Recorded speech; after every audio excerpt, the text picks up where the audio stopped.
Reichstag and transparency. The original Reichstag building was built in 1894 by architect Paul Wallet. The original building served as a place for the German parliament. The original building was burnt down during Hitler's rise to power in 1933.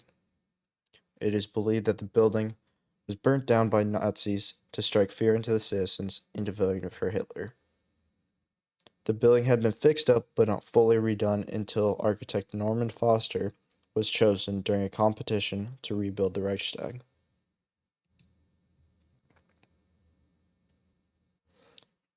Norman Foster, seen in Figure 3, wanted to pay respects to the original Reichstag building. One feature that was made extremely prominent in the original Reichstag building and the new Reichstag building was the dome that was placed in the top of the building. The original Reichstag building had a dome. However, it was not as modern and featured a tower extending out of the top of the original.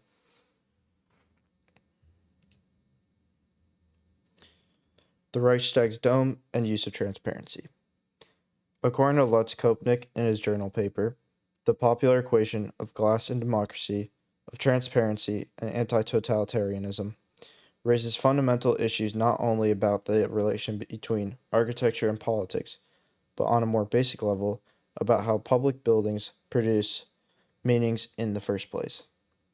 It is therefore warranted at this point to recall briefly that the view of glass as a catalyst of democratic values, as a panacea for division and discord, as a cure against despotism and hatred, already played an important part in the programmatic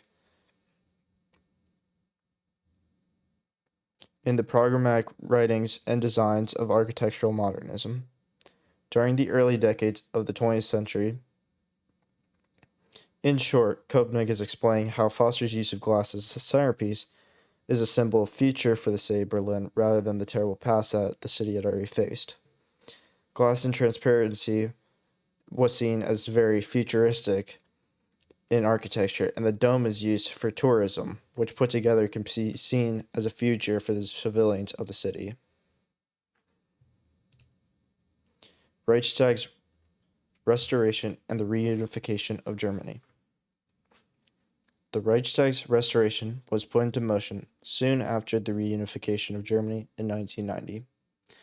The two together started to rebuild, and the Reichstag became a symbol of that progress, of rebuilding the broken country from a post-war era. The dome featured in Foster's Reichstag has a viewing platform that you're able to see all of Berlin in 360 degrees. With the Reichstag's location being almost right in between East and West Berlin, the Reichstag became a sort of beacon that allows you to see the two halves come together as one. Nigel Whiteley, in his journal paper Intensity of Scrutiny and a Good Eyeful, comments on Foster's work.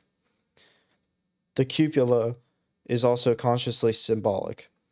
Foster describes how, on top of the working levels of the building, the public realm reasserts itself on the roof terrace from where visitors have access to a public restaurant and the cupola. Within the cupola, twin helical ramps lead to an elevated observation platform that offers unrivaled panoramic views of the city, thus allowing the people to ascend symbolically over the heads of their political representatives. Whiteley's explaining that this transparency is symbolic, however, it is also quite literal. Hitler had rose to power, and the government was no longer transparent and became a hateful fascist state. This dome shows the new transparent government that allows the citizens to also look in.